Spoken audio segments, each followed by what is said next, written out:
Hello. Oh, hi, Galina. How are you? Hi. Nice to see you. Nice to see GCE you. entertainment today. We have so interesting woman in our radio. Emma. Emma, please tell for our auditoria about your life, where you born, where you study, and how you come to Los Angeles. Yeah, hi, Galina. Thank you very much for the invitation. And to everybody who is watching right now, my name is Emma Ferrusquia. I actually born in Mexico City. Yeah, for the people who is from Mexico City. But Emma studied in Mexico too. I was a teacher school and a psychologist. And you know what was real funny? Well, not exactly real funny, but the father of my kid came to United States because he always wanted to be in the United States. And he never write me back a letter, nothing. But one day I got a telegram for the U.S. immigration saying that they found his documents in a dead body and I have to come and recognize the body. And I was being an accountant for a big company. They have a lot of employees and everything, and I also was like the manager and everything because it was a big grocery store and it was in these places with a lot of tourists who go there. So I have to tell them, you know what, just make an auditory to myself because I'm going to leave to United States to recognize my husband's body. And it's how I came here, you know. I come to recognize the body, but it's what I told them. And the same day that I was going to, when I just tell them, do the inventory to the store because I'm leaving, my flight leaves from Mexico like at 1:50 in the morning, and like 6 o'clock in the afternoon, my husband called, hey, how are you? La, la, la, la, la, la. And I go, what you doing alive if they found your documents and with a dead person? And he say, oh, because when I came to the United States, somebody stole my documents. So I say, you know what? I tell them already that I was gonna go to the United States and I'm not coming back. So I came and I stayed in the United States, and I be here living almost 40 years. And when I came here, my son was almost like maybe 2 years old. And now, well, he's like 39, 40 years old already. But my life has been so, like, for some people real bad. For me, was a real bad life because I used to make in Mexico in those days 120,000 pesos. The dollar in those days was $12.50 for one, $12 pesos and 50 cents for $1.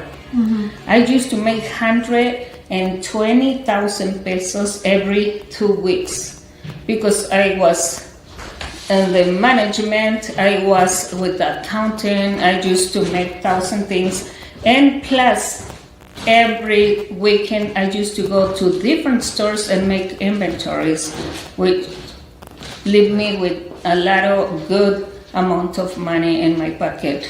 And you know what? When I came to United States, I started making $2.50 an hour, and I got a raise real fast to almost $3. Why was so different Mexico and United States? Or they just pay here less than in Mexico? Well, actually, in Mexico in those days, I was a teacher school psychologist, and they pay so little money that I stopped working in there and went to work in the big store because it was a huge store with was only touristic places. You know what? And I used to make 7 times more money than my brother, who was a chemical engineer in those days. And in here, when I came here and I go like, oh my God, not even $3 an hour? Really? What I'm doing here? But what I see in here is that in Mexico, I have to work like real hard to just buy a color TV. And in those days, the minimum wage in Mexico was 250 pesos. For the regular people. 250 pesos. I was making 120,000 pesos every 2 weeks, so I was kind of high, the high salary girl. And everybody used to go and look for me. Can you please buy my dress for my first communion, for my quinceañera, for this, for that? And I can tell no, I go like, yeah, why not? Why not? I feel myself like real blessed and so making good interesting money. Story. Yeah. Very interesting life. And what you thinking now? You're satisfied to live in America? Well, actually, now that I live here for almost 40 years, it's been for me so difficult, so hard, because as soon as I came to the United States almost 40 years ago and I stayed, I didn't was going to work as a teacher school or psychologist because they asked me for credentials in here, and I don't have it, and I don't have also the time to go and I start going to the school again, and I go like, no, let me see. The first thing I did was found a job in a factory, and also I started working in a restaurant at the same time because the tips. But at the same time, I started going to study electronics technology. And when I was going to graduate, 3 days before, the school went to bankruptcy and closed. So it didn't have official validation. I was going to school and I was the only female because for something, I don't know what I did in my life, but the most of my, of my life and any work was only male. I was so blessed to be the only female in the jobs, and one of the best things is I never ever have a problem with nobody. So when I came here, I didn't find a job as an electronics technology. They want like 5 years of experience, and then a lot of people from my class, they was like morenos, like African Americans and white people. Was no Hispanic people. I was the only Hispanic and the only female. So hey, let's go look for a job. And it was so bad that we used to found in those days the newspaper say people for electronics technology, no experience, no nothing. And guess what? We used to go there and get in the office, and then one person come out and give me a baby doll.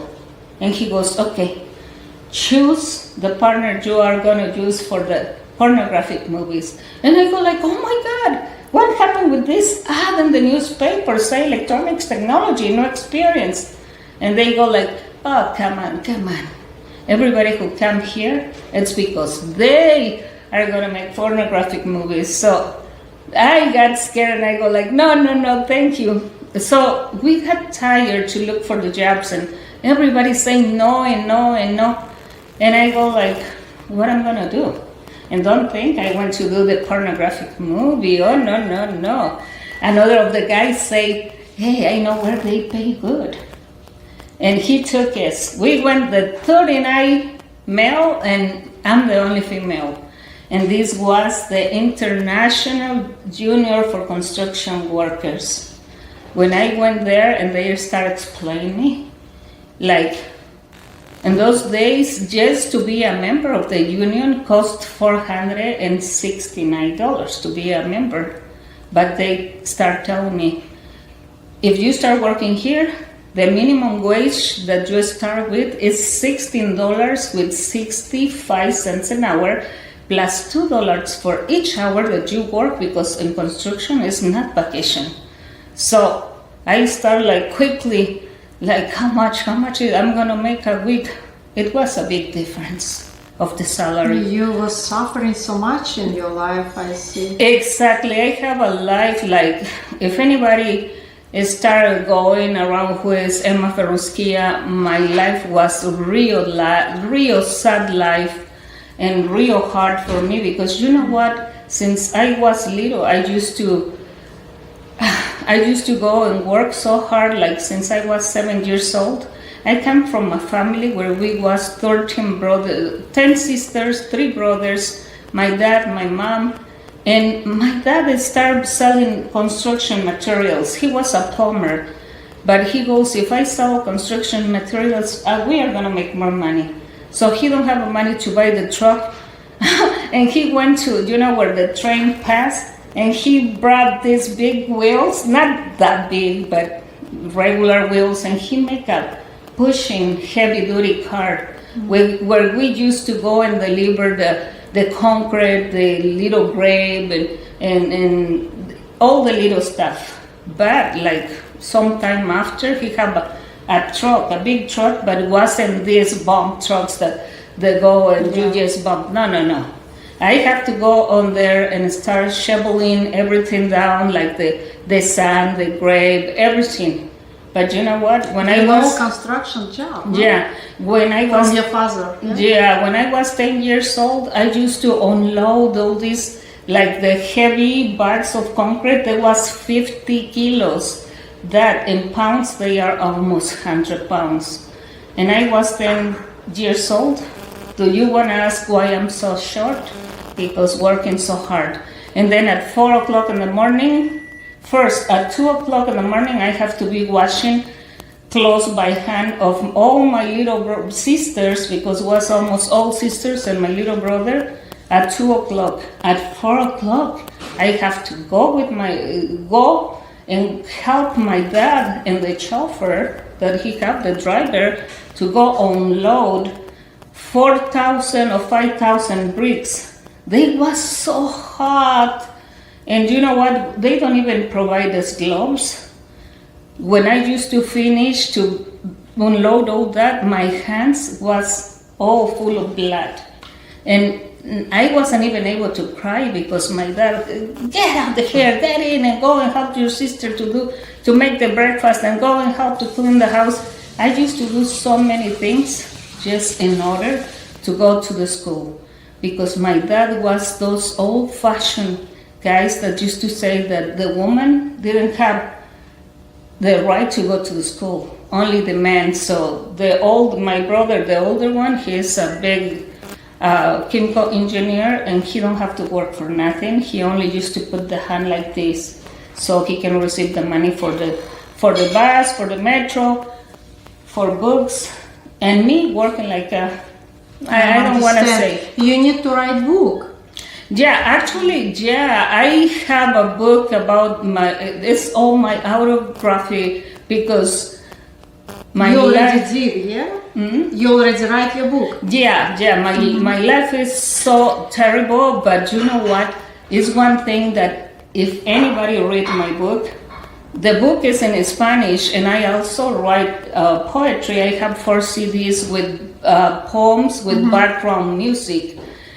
And if you read the book, and Spanish is one step, es a un paso de la muerte el milagro, but when you translate, is one step away from death, the miracle, the story that is making the world cry. Wow. Mm-hmm. And you start to make movie also already, or not yet? Actually, I want to start producing and directing my own movie next year, because Emma Ferrusquia is a survivor of heart attack, stroke. I was paralyzed 7 years with no memory. My body was so deformed. But it's a big story that nobody can miss.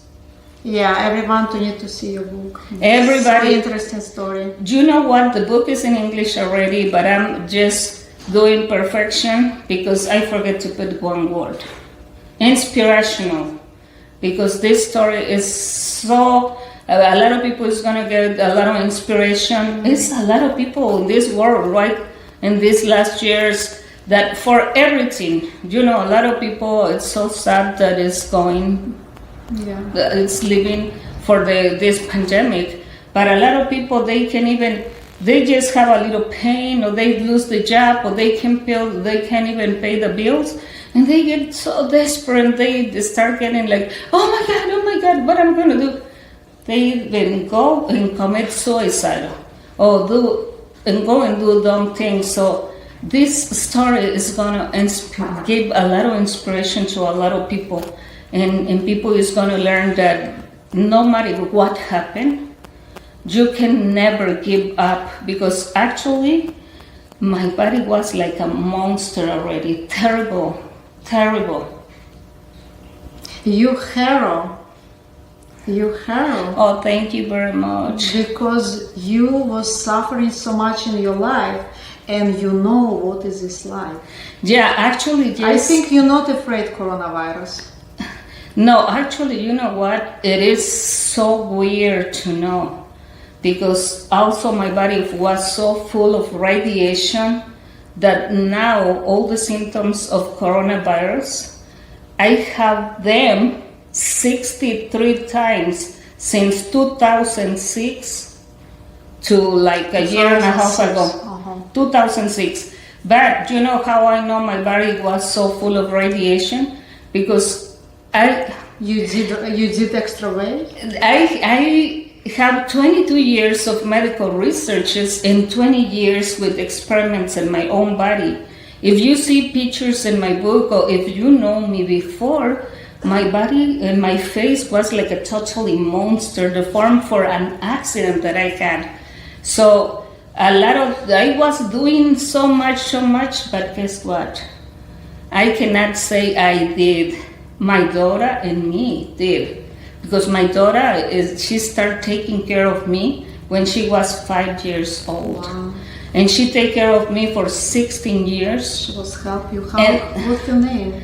Her name? Yeah. Her name is Terry Calderon. She just graduated in May from a university, and she was a model for 6 years, and she had different titles because she was on a cover of a magazine, and she was working in so much community work. She was the president of finances of her college. I don't remember exactly nice. that. How many children do you have? I have my daughter and 2 male. Oh, three children. 3 children in total. Wow. And they are so And this is nice. children born, of course, before you happened accident, yeah? No, yeah. They born a long time before. And who was treat them when you was in coma and all this disease? Actually, when I was so sick, who was in charge of everything was my little daughter. Even, you know what, when she was 8 years old, doctors that I used to have, and I don't want to say the place that they was in, they was gonna send me to a house of retarded people, people who is bad from mentally or retarded, or you know, you're gonna go to a convalescent. So the doctor was asking me, "Hey Emma, look at you. We only give you 3 months to be alive." This was in 2008, and he goes like,